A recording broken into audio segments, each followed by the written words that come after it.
We all know that men and women think differently. When women don't understand how the male mind works, it can lead to frustration, misunderstandings, and difficult relationships. Today, psychologist Dr. Shawn Smith offers insights into male psychology and some practical tips for women to help them better understand and connect with the man they love. Hi, welcome to Your Great Journey. Each week, we offer you brief tips, techniques, and insights to help you move in positive directions and master big change. For more information, please visit yourgreatjourney.com. Your Great Journey is brought to you by audiobook publisher Wetware Media. Wetware Media publishes a wide variety of personal transformation audiobooks available from any major online audiobook retailer. For more information, please visit wetwaremedia.com. That's WETWAREMEDIA.com. Today we're sharing an exclusive interview with psychologist Dr. Shawn Smith. He discusses his audiobook, The Woman's Guide to How Men Think, Love, Commitment, and the Male Mind. This audiobook is a practical and humorous guide for women who want to learn the secrets of the elusive male mind and improve their relationships. In today's conversation, Dr. Smith offers advice to help women get what they need from their relationships by understanding how men think and learning to see the world the way they do. His tips will help women learn how to work with men to cultivate understanding and communication in relationships without expecting men to be creatures that they aren't. Well, I wrote The Woman's Guide to How Men Think because I saw a couple of gaps in the literature. There's the professional side, and then there's the popular side, the books that you find in the bookstore.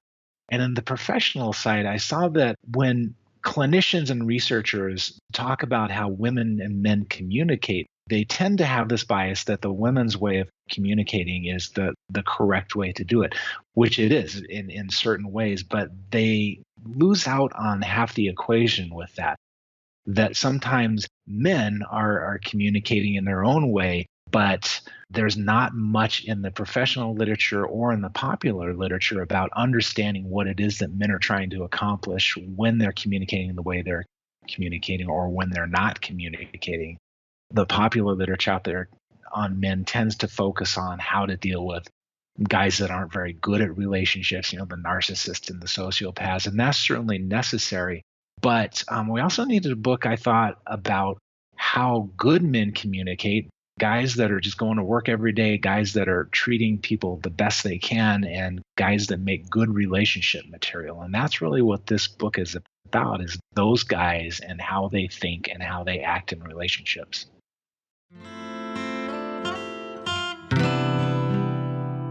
Before I wrote this book, I did a little survey on my blog. Turned out to be kind of a big survey. And I was curious what men and women thought of each other, what they liked and what they didn't like. And one of the things that showed up in the survey, which also shows up in the professional literature, is that men have certain mental health requirements. And one of the biggest requirements for us is having a purpose in life. And of course, women need a purpose in life too, but there's something special about men and having a purpose in that it makes us more emotionally stable. It makes us healthier. It makes us literally physically healthier, and it makes us happier to know that we have a reason for getting out and slaying the beast every day. And so you asked how men view women. We want to know in general that we're useful to women. We want to know that you're happy. We want to know that you're healthy. We want to know that we're doing a good job as your partner. The downside to that, women don't always understand. Women are trying to satisfy a purpose and trying to be useful. And so, for example, one of the ways that can show up as a problem in a relationship is when a woman goes to a man in a stereotypical situation and she's wanting him to listen, but he's offering solution.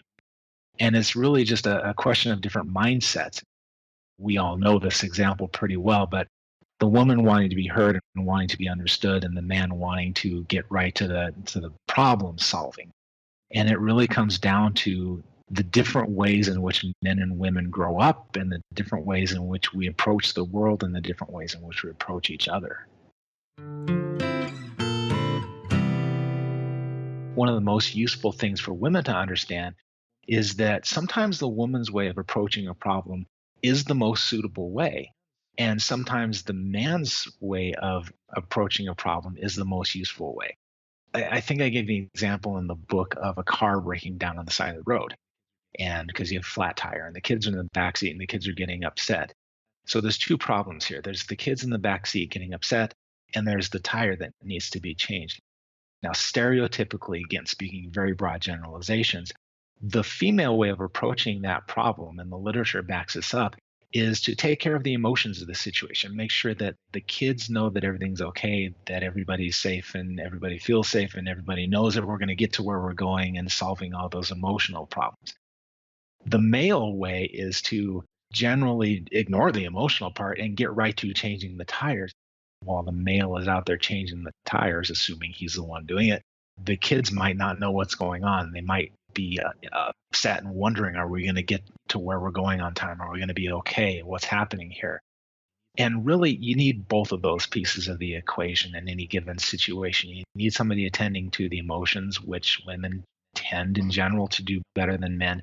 And you need somebody attending to the problem, which men tend to want to jump to right away.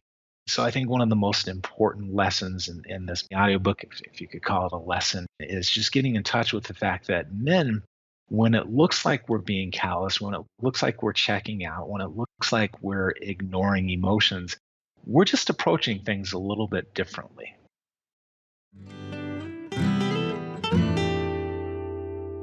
In the book, I give an example of a guy who lost his job, and he knew that he would be losing his job, and his wife at home did not know that he would be losing his job. And so he became increasingly worried about this and increasingly fretful about how he was going to handle this situation. And rather than talking to her, he did what he had been taught as a stereotypical guy. He had been taught to suck it up. He had been taught to solve the problem and not involve other people or worry other people.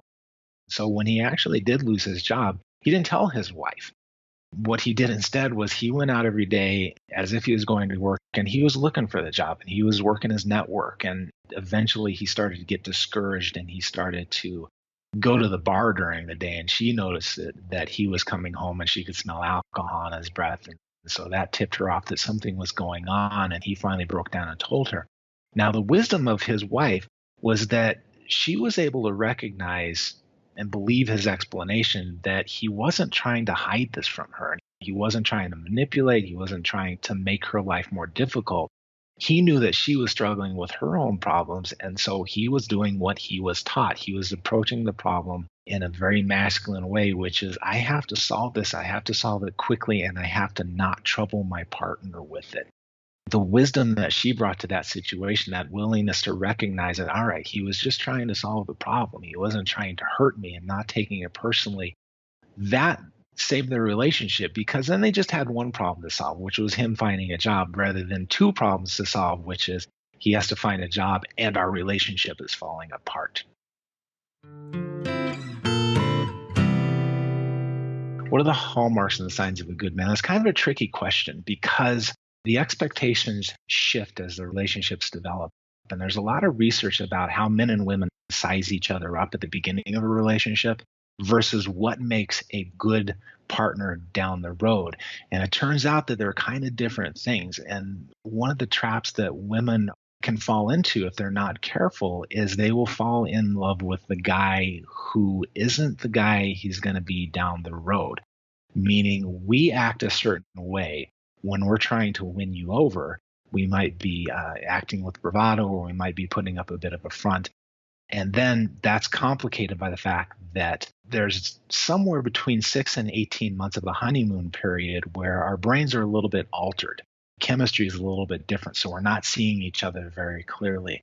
So women who are looking for a good guy, really the answer to that is you want to spend a little time with him, and you want to see him in lots of different situations, and you want to watch how he interacts, not just with you, because when we're falling in love or smitten with somebody, we tend to focus on how they're treating us and how we're treating them, and we lose sight of the rest of the world. So one way to know how a guy really operates in the world is to watch him with other people, like watch him with waitstaff. How does he treat the person who brings the food to the table? listen to how he talks about his bosses and his employers and his coworkers and the person that he bumped into on the street, and try to look at him outside the context of your relationship and see how he operates in the world, because how he operates in the world is eventually probably how he's going to settle into operating with you once the honeymoon passes and once all of the puppy dog eyes pass. And it really is a question of spending time with someone.